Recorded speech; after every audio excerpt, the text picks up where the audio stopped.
Hello दोस्तों, नमस्ते। हमारे चैनल में आपका स्वागत है। आज हम करेंगे भक्ति काल से संबंधित कुछ संत कवि, जिसमें है नामदेव, कबीरदास, धर्मदास, मलूकदास, रैदास आदि से संबंधित महत्वपूर्ण तथ्य जो एग्जाम की दृष्टि से महत्वपूर्ण है। तो ये यूजीसी नेट की सीरीज चली हुई है, नेट 2026 के लिए। इससे पहले कहानी एक टोकरी भर मिट्टी, धुलाई वाली, बंग महिला और राही, चारों कहानी की मैंने वीडियो अपलोड कर दिया, तो एक बार उसे भी विजिट कर लेना, क्योंकि यूजीसी नेट का वहाँ पे संपूर्ण कंटेंट आपको मिलेगा। यूट्यूब पे आपको ये सारी वीडियो मिल जाएगी। पहले कवि है नामदेव। हिंदी में भक्ति साहित्य का आरंभ सामान्यतः नामदेव से माना जाता है। तो भक्ति का सर्वप्रथम आरंभ किससे माना जाता है? नामदेव से। इन्होंने सगुण और निर्गुण दोनों धाराओं में रचनाएं की एवं बाह्य आडंबरों और कर्म कांडों का भी खंडन किया। बाह्य आडंबर और कर्मकांड का इन्होंने खंडन किया। साथ ही प्रभु नाम स्मरण पर भी विशेष बल दिया। तो नामदेव ने सबसे अधिक किस पर जोर दिया था? तो प्रभु के नाम स्मरण पर। परवर्ती संतों पर दूसरा प्रभाव पड़ा।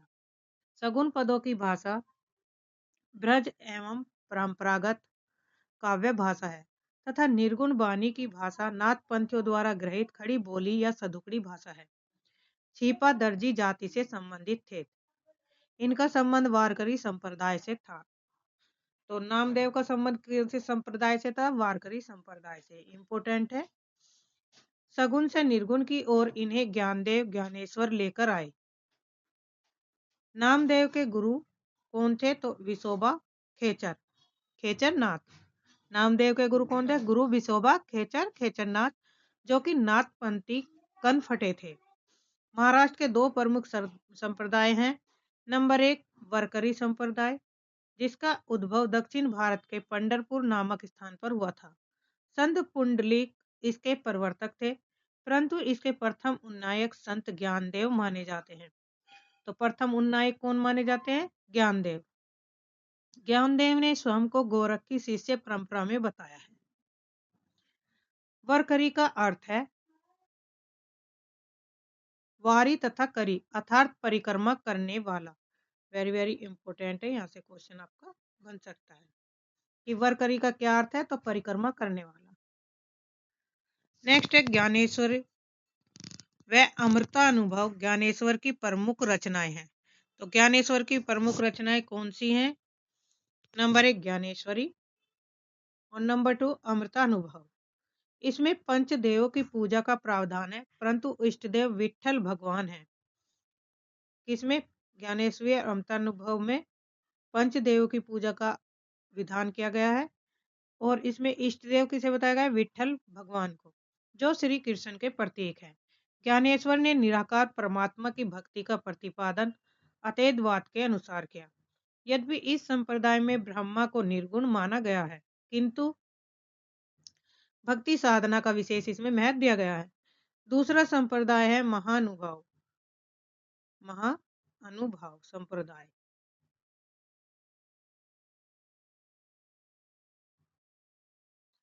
इनका प्रवर्तक 1267 ईस्वी में चक्रधर स्वामी ने किया था। महानुभव संप्रदाय का प्रवर्तन किसने किया था? 1267 ईस्वी में चक्रधर स्वामी ने।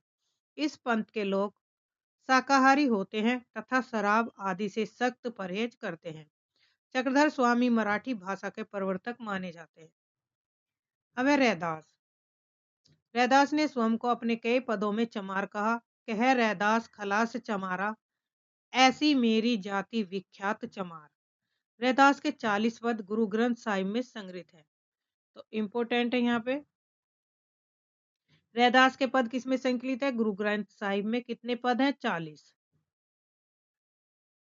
आचार्य शुक्ल ने साधु संप्रदाय को, जिसकी स्थापना संवत 1600 ईस्वी में उदयदास के शिष्य वीरभान ने की थी, रैदास की परंपरा में माना है।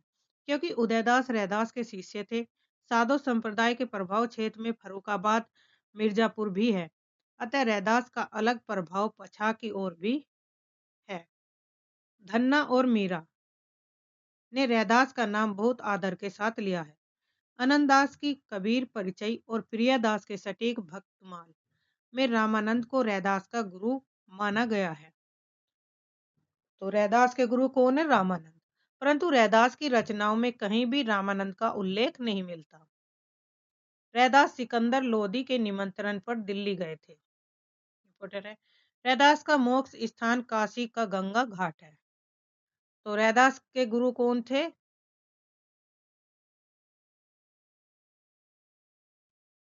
रामानंद। नेक्स्ट है कबीर।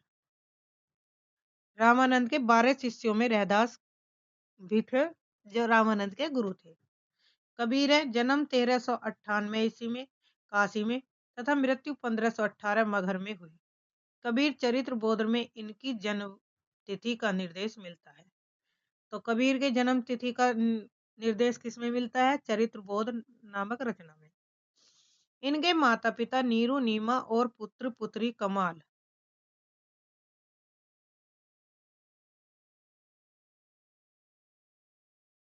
कबीर के जो माता पिता है नीरू और नीमा है, पुत्र और पुत्री पुत्र है कमाल और पुत्री है कमाली थे। इनकी पत्नी के रूप में लोई का नाम लिया जाता है। वेरी वेरी इंपॉर्टेंट है, तो यहाँ से आपके वन लाइनर क्वेश्चन बन सकते हैं। इनके गुरु रामानंद थे। हालांकि इनके कुछ अनुयायी शेख तकी को भी इनका गुरु मानते हैं। ये सिकंदर लोदी के समकालीन थे। सिकंदर लोदी के समय में थे। कबीर की वाणी का संग्रह उनके शिष्य धर्मदास ने बीजक 1464 ईस्वी के नाम से किया था। इंपॉर्टेंट है। कबीर की वाणी का संग्रह किसने किया था? तो इनके शिष्य थे धर्मदास। उन्होंने बीजक में 1464 ईस्वी के नाम से किया।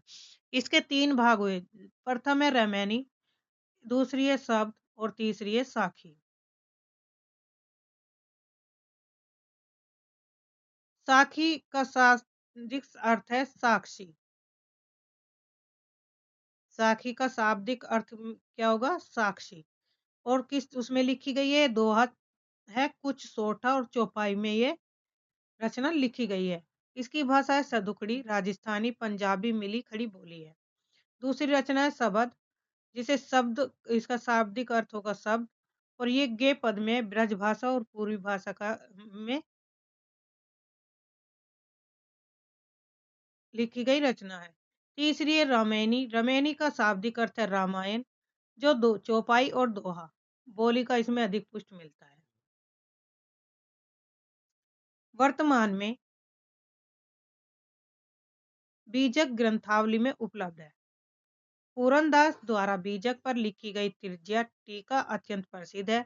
यह सर्वप्रथम 1892 ईस्वी में प्रकाशित हुई।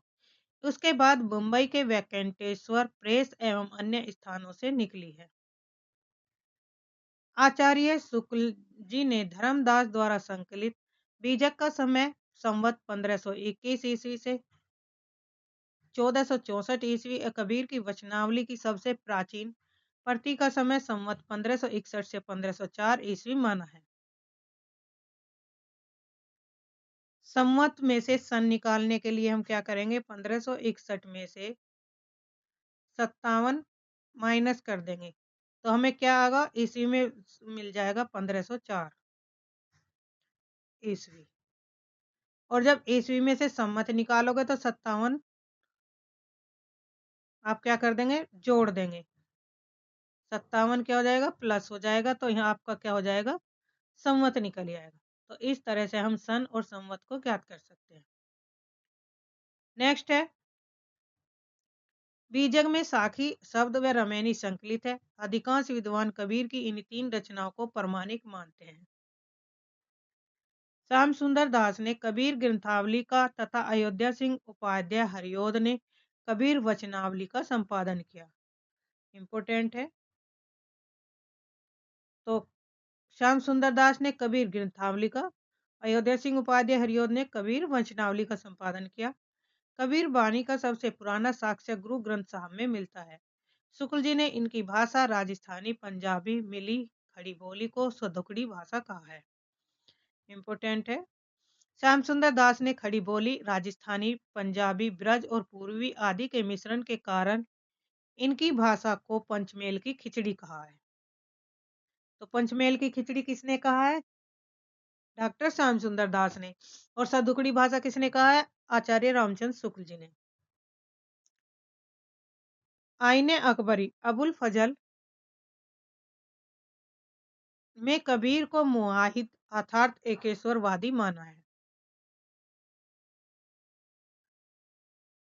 कबीर की जन्मतिथि कबीर चरित्र बोध में इस प्रकार दी गई है कि संवत 1655 विक्रमी जेठ सुदी पूर्णिमा सोमवार के दिन सत्य पुरुष का तेज काशी के लहर तालाब में उतरा। उस समय पृथ्वी और आकाश प्रकाशित हो गए थे। कबीर के उत्तराधिकारी कमाल व धर्मदास थे। कबीर के काव्य में ब्रज भाषा के साथ साथ कहीं कहीं पूर्वी बोली भी का भी व्यवहार है। श्याम सुंदर दास ने रहस्यवादी कवियों में कबीर को पहले स्थान पर रखा। कबीर के राम रामानंद के राम से भिन्न है। कबीर द्वारा विभिन्न दार्शनिकों से गृहीत सिद्धांत, दार्शनिक आधार पर और गृहित सिद्धांत, वेदांत अद्वैतवाद से संबंधित है जिसे ज्ञानवाद से ग्रहण किया, सूफी का प्रेमवाद भावात्मक और रहस्यवाद, वैष्णव से अहिंसा और प्रतिपाद से, सिद्धनाथ में जात पात धर्मभेद व सामाजिक आडंबरों का विरोध, अंध साधनात्मक रहस्यवाद और साधनात्मक रहस्यवाद हटयोग, इस्लाम एकेश्वरवाद। कबीर के 4 स्रोतों के प्रतीक चुने गए हैं। जीवन जगत से संबंधित जिसमें है बुनकर कलाल कुम्हार माली किसान ब्राह्मण ठाकुर कायस्थ मुल्ला और मौलवी आदि होते हैं। हस्तकला उद्योग से ताना बाना सूत या चरखा आदि से संबंधित है। प्रकृति में चकई चकवा मृग चातक मोती समुद्र नदी जलाशय शंख पतंग आदि हैं। नाथपंथी योगियों से हठयोग के सभी प्रतीक हैं। कबीर भाषा पर कबीर का जबरदस्त अधिकार था। वे वाणी के डिटेक्टर थे। ये किसने कहा? आचार्य हजारी प्रसाद द्विवेदी ने। वेरी वेरी इंपॉर्टेंट कथन है, कई बार एग्जाम में पूछा गया है।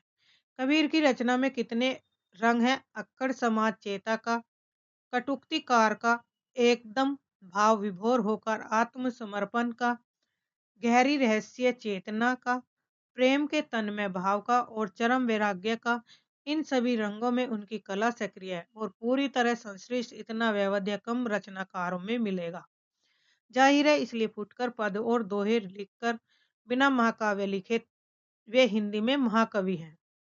तो ये किसने कहा? रामस्वरूप चतुर्वेदी ने कहा कबीर दास जी के बारे में। हिंदी भक्ति काव्य का प्रथम क्रांतिकारी पुरस्कृतकर्ता कबीर है, बच्चन सिंह मानते हैं। कबीर की वचनावली की सबसे प्राचीन प्रति सन 1512 ईस्वी में लिखी, आचार्य रामचंद्र शुक्ल के अनुसार। नेक्स्ट कवि है धर्मदास। धर्मदास का मथुरा से लौटते समय कबीर से साक्षात्कार हुआ। ये कबीर के प्रधान शिष्यों में से एक हो गए। कबीर का शिष्य बनने के लिए इन्होंने अपनी विशाल संपत्ति दान कर दी। संवत 1575 ईस्वी में कबीर की मृत्यु के बाद उनकी गद्दी इन्हीं को मिली। धर्मदास की कविता में पूर्वी भाषा का ही व्यवहार मिलता है। इनकी रचना है सुख निधान। किसकी? धर्मदास की जो रचना है सुख निधान है। गुरु नानक ये सिख धर्म के प्रवर्तक थे। इसी कारण इन्हें आदि गुरु की संज्ञा दी गई। इनके माता का नाम तृप्ता देवी और पिता का नाम कालू राम है। वेरी वेरी इंपॉर्टेंट है, टीजीटी पीजीटी में पूछा गया क्वेश्चन है। उसमें माता का नाम पूछा गया था। इनकी भक्तिभाव पूर्ण भजनों का संग्रह संवत 1661 में गुरु ग्रंथ साहब में किया गया था। इन्होंने पंजाबी फारसी बहुल पंजाबी तथा हिंदी ब्रज व खड़ी में रचना की। अधिकांश साहित्य पंजाबी में है परंतु ब्रज भाषा की शब्दावली का भी प्रयोग किया गया है। आदि ग्रंथ गुरु ग्रंथ साहिब के अंतर्गत महला नामक प्रकरण में इनकी वाणी संकलित है जिसमें शब्द व श्लोक मिलते हैं। सिखों के 5वें गुरु अर्जुन देव ने गुरु ग्रंथ साहिब का संपादन किया जिसमें नानक से पूर्व अन्य संतों की वाणी भी संकलित है। नानक ने वर्ण व्यवस्था और कर्म कांड के विरोधी थे। हिंदू मुसलमान एकता के पक्षधर थे।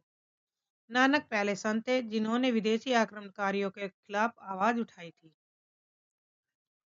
नानक संभवतः अकेले भक्त कवि है जिन्होंने नारी की निंदा नहीं की। इनके बड़े पुत्र श्री चंद ने उदासी संप्रदाय की स्थापना की। इम्पोर्टेंट है, यहाँ से भी एग्जाम में पूछा गया है। दादू दयाल जन गोपाल के जन्म लीला पर्ची में वृद्ध भगवान को इनका गुरु कहा गया है। किसका? दादूलाल का। दादूलाल की रचनाएं में कबीर का नाम बहुत आया, अतः निसंदेह ये कबीर के मतानुयायी थे, पर इन्होंने अपना अलग पंथ दादू पंथ चलाया था।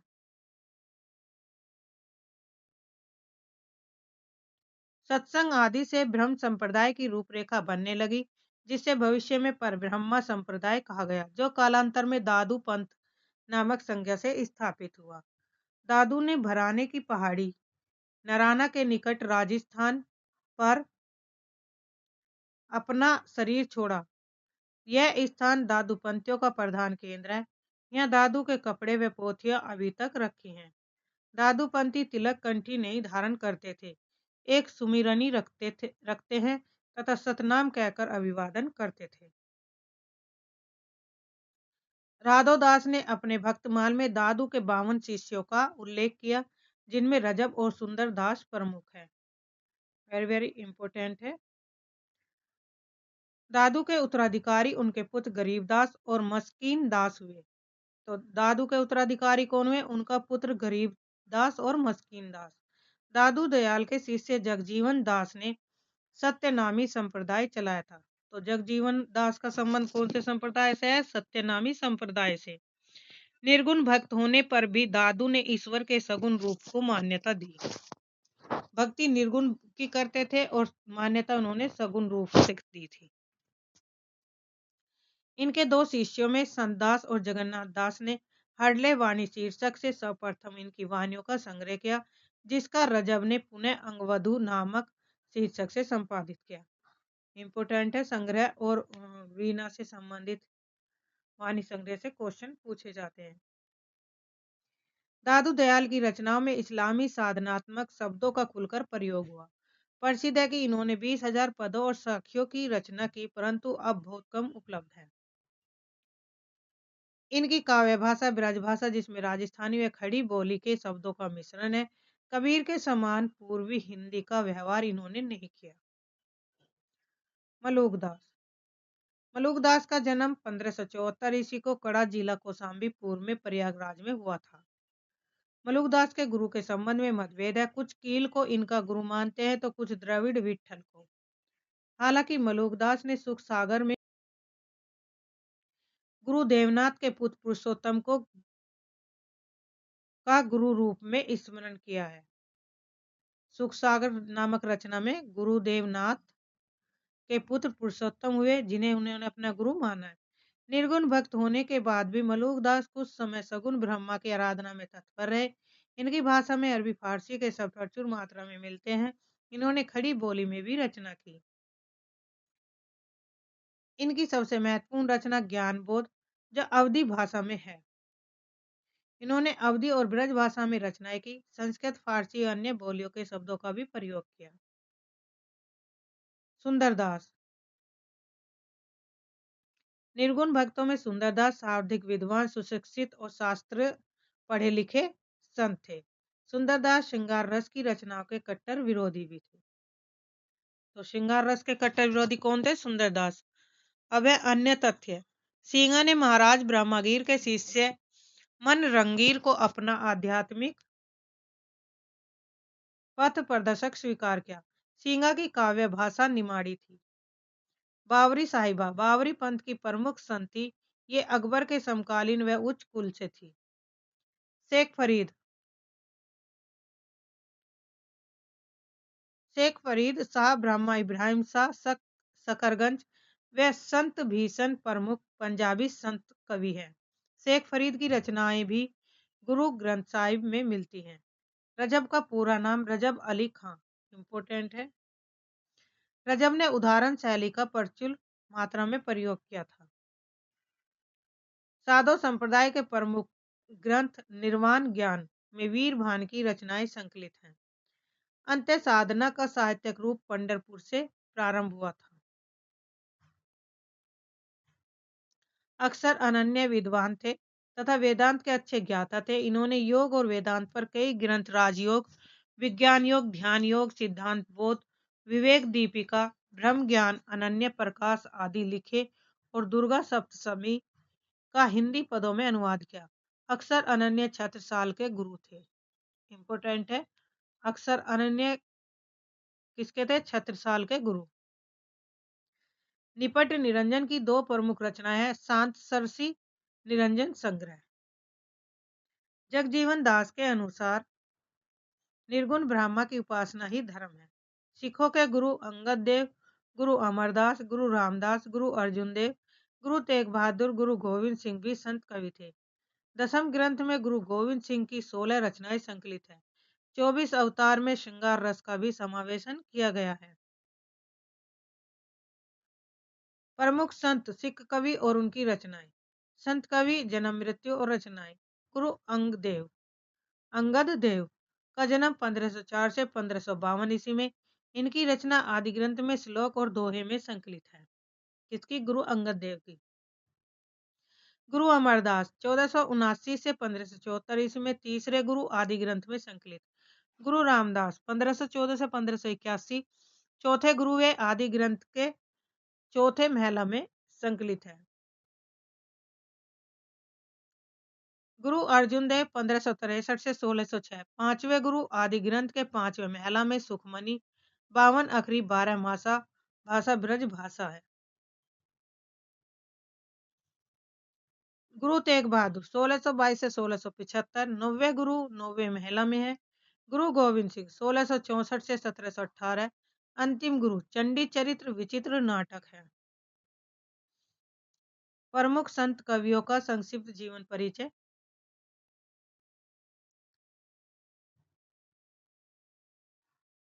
प्रमुख संत कवि हुए रैदास, जिनका जन्म 1388 से 1518 में, इनकी मृत्यु काशी में जन्म स्थल है, और गुरु रामानंद हुए। कबीरदास के 1398 से 1518 में काशी में रामानंद गुरु हैं। जमनाथ 1451 से 1523 नागौर में जन्म स्थान है, और बाबा गोरखनाथ इनके गुरु हुए। गुरु नानक 1469 से 1538 ननकाना में इनका जन्म स्थान। लालदास 1540 से 1648 अलवर में। दादू दयाल 1544 से 1603 अहमदाबाद। वृद्ध भगवान इनके गुरु थे। मलूकदास का 1574 से 1682 कड़ा प्रयाग पुरुषोत्तम गुरु हुए। सुंदरदास के 1596 से 1689 जयपुर में दादूलाल इनके गुरु हैं। तो ये थे संत कवि जो महत्वपूर्ण है। एग्जाम में इन कवियों से इनका क्रम पूछा जाता है, जन्म मृत्यु के आधार पर, और गुरु से संबंधित क्वेश्चन यहाँ से बनते हैं। तो इम्पोर्टेंट है।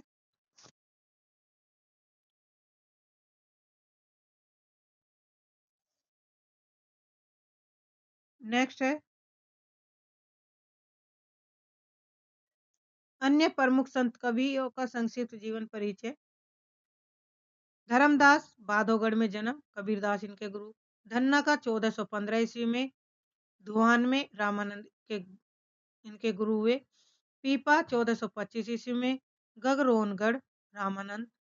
सेन बाधोगढ़ में इनका जन्म स्थान है, और रामानंद इनके शिष्य हैं। निपट निरंजनी बाधोगढ़ में रामानंद गुरु हैं। निपट निरंजन 1531 दौलताबाद में। बावरी साहिबा 1542 से 1605 मायानंद गुरु हैं इनके। वीरभान 1543 उदयदास गुरु हुए। रजब का है 1567 से 1689 राजस्थान में। दादू दयाल इनके गुरु हैं। सदना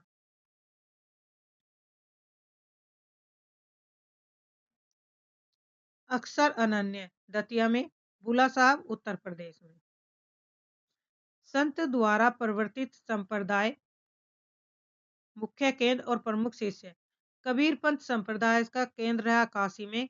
इसके प्रवर्तक है कबीर, और शिष्य रहे धर्मदास कबीर के। उदासी संप्रदाय के सिख संप्रदाय पंजाब में गुरु नानक प्रवर्तक रहे। उदासी संप्रदाय के प्रवर्तक श्रीचंद है। विष्णु का बीकानेर में है। जमनाथ इनके प्रवर्तक है। हावली, पावजी, लोहा, पागल, दत्तनाथ और मालदेव। निरंजनी संप्रदाय के डिडवाना में हुआ और हरिदास निरंजनी प्रवर्तक रहे। लाल पंथ के लालदास है। दादू पंथ के दादू दयाल, बाबा लाली के बाबा लाल, बावरी के बावरी साहिबा, सतनामी के जगजीवन दास और साधो के वीरभान। निरंजनी संप्रदाय के संस्थापक के विषय में मतभेद है। कुछ लोग स्वामी निरंजन को इनका संस्थापक मानते हैं, वहीं राधो दास के भक्तमाल में जगन को इसका प्रवर्तक माना गया है। तो राधो दास में भक्तमाल में किसके प्रवर्तक माना गया है? जगन का। यह भी प्रचलित है कि हरिदास निरंजनी इसके संस्थापक थे। यह संप्रदाय ओडिशा में प्रचलित है। प्रमुख संत कवियों से संबंधित प्रसिद्ध स्थल। समरा स्थल समाधि स्थल है जो कहाँ पर है?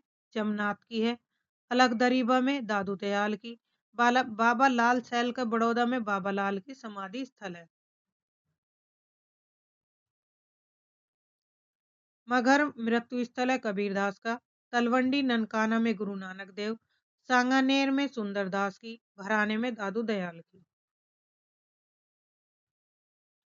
मलिक मोहम्मद जायसी से संबंधित है, महत्वपूर्ण है। मलिक मोहम्मद का जन्म 1492 से 1542 ईस्वी में माना जाता है। आखिरी कलाम में जायसी ने अपने जन्म के विषय में लिखा है, भा अवतार मोर नो सदी, 30 बरस ऊपर कवि बदी।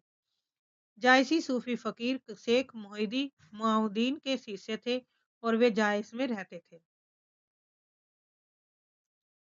शुक्ल ने पद्मावत के पूर्वार्ध को कल्पित और उत्तरार्ध को ऐतिहासिक माना है। इंपोर्टेंट है, कोर्ट में क्वेश्चन बनता है यहाँ से।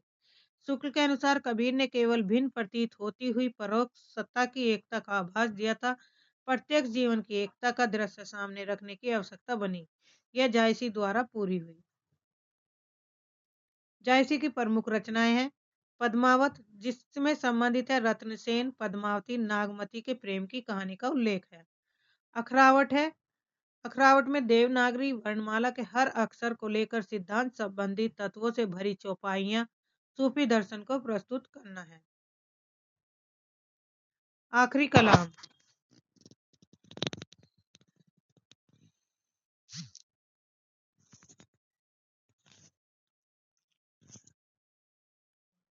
आखिरी कलाम में कयामत का वर्णन और हजरत मोहम्मद का महत्व दर्शाया गया है। कहरनामा में आध्यात्मिक विवाह वर्णन, परमात्मा की महत्ता, अनियोक्ति मूलक काव्य और कहरवा शैली में का वर्णन है। चित्ररेखा में वह चित्ररेखा और प्रीतम कुंवर की प्रेम कहानी है। कुंवर की प्रेम कहानी। मसलनामा लोकोक्ति और मिसलों के माध्यम से ईश्वर के प्रति प्रेम आदि का वर्णन है। कन्हावत।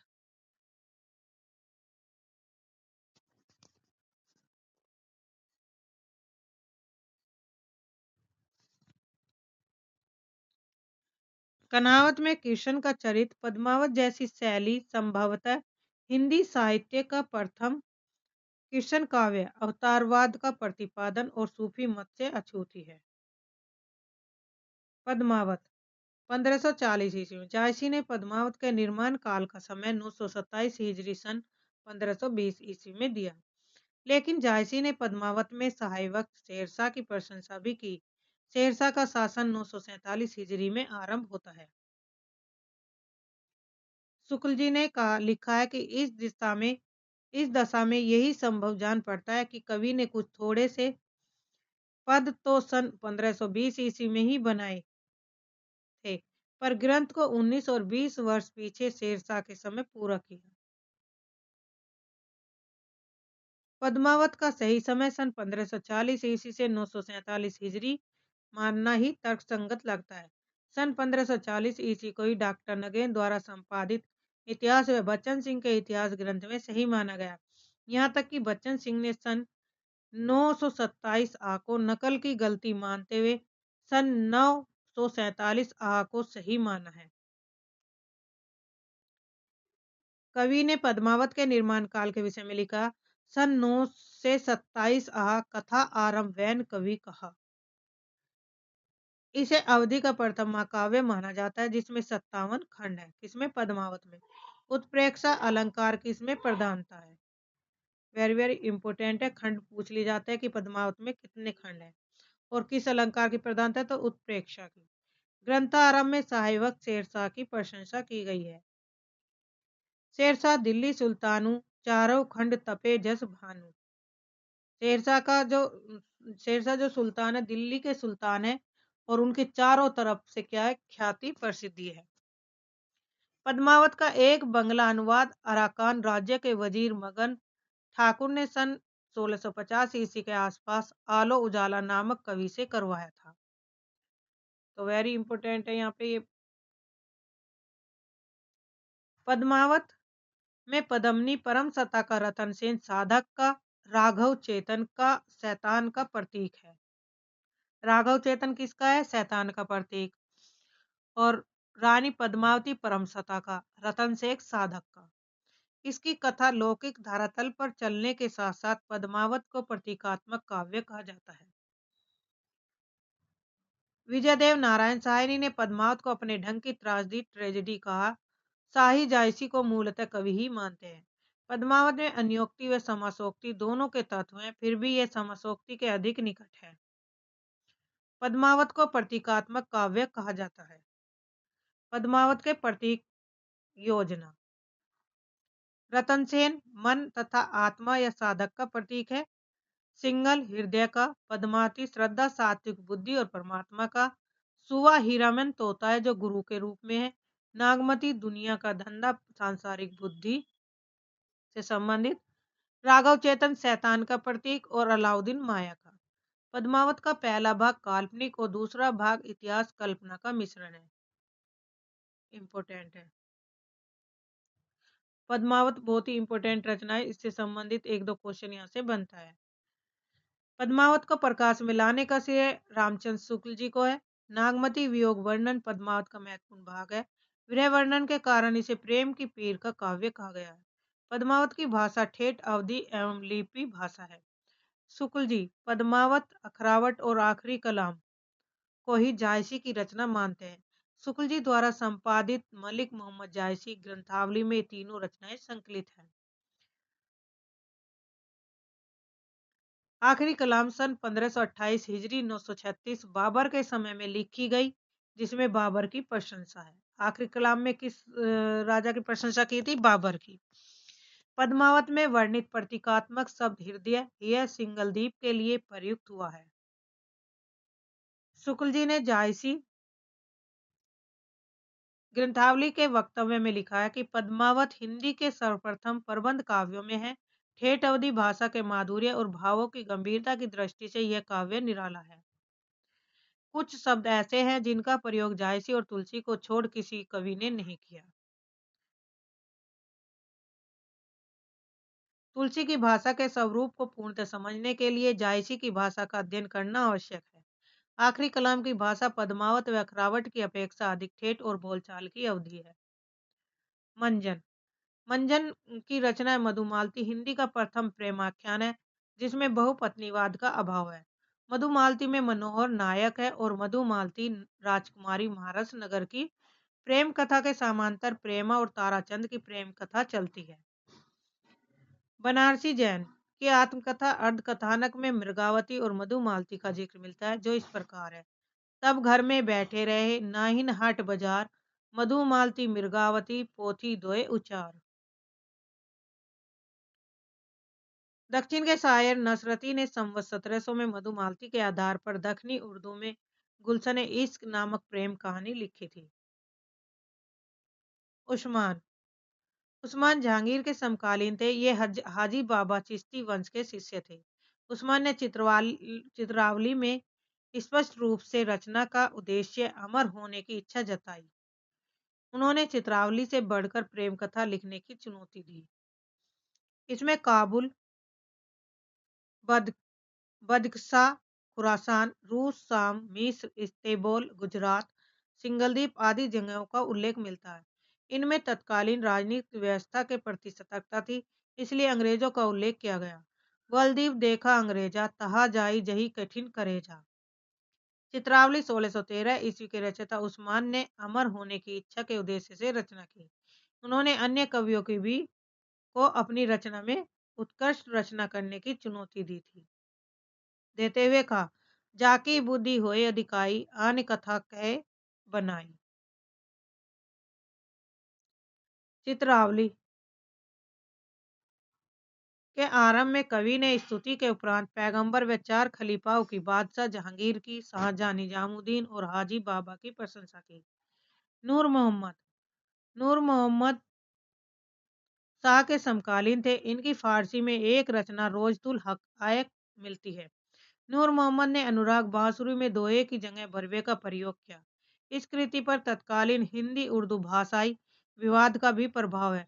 इसमें अंतःकरण चित्त बुद्धि आदि रूपों के माध्यम से इंद्रिय विरोध तथा आध्यात्म का संदेश है, जिसमें तत्सम शब्दों का अधिक प्रयोग हुआ। इंद्रावती में शासक मोहम्मद शाह की प्रशंसा की गई। अन्य तथ्य, जानकवि 1612 से 1664 ईस्वी के रचनाकाल ने कुल 78 ग्रंथों की रचना की, जिसमें 29 प्रेमाख्यान है। जो प्रेमाख्यान काव्य परंपरा में संख्या में सर्वाधिक है। इनमें से प्रमुख ग्रंथ है कथा रत्नावली, कथा कनकावती, कथा मोहिनी और कथा कमलावती, कथा नल दमयंती,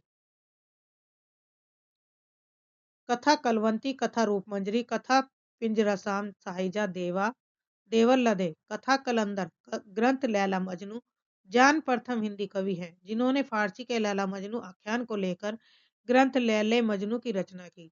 जान की भाषा राजस्थानी प्रभावित गरज है। शुक्ल जी ने सूफी काव्य परंपरा में सूरदास नामक एक पंजाबी कवि को एकमात्र हिंदू कवि माना, जिसमें नल दमयंती नामक प्रेम कथा लिखी। इंद्रावती प्रेमाख्यान से सूफी आख्यान कवियों की अखंडित परंपरा की समाप्ति को मानते हैं।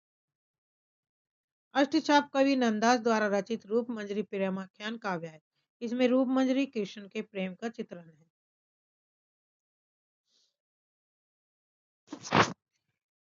दुख हरण दास ने 1669 ईस्वी में फूह पावती की रचना की। गणपति कृत द्वारा रचित माधवनल कामकदला केवल दोहों में लिखी गई रचना है। काव्य के आरंभ में कवि ने अपना परिचय देने से पूर्व कामदेव की स्तुति की है।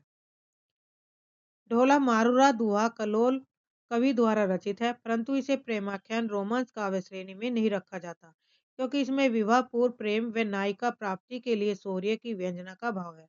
इसमें केवल दोहों का प्रयोग है व भाषा राजस्थानी है। सिताई वार्ता नारायण दास का कथानक पद्मावत से प्रभावित है। यूसुफ जुलेखा में जुलेखा यूसुफ के लिए सब कुछ त्याग कर अध्यात्म ग्रहण कर लेती है। प्रेमाख्यान काव्यों में 5 चौपाई के बाद एक दोहा देने की परंपरा मृगावती मधुमालती इंद्रावती सत्यवती कथा चंदायन में है।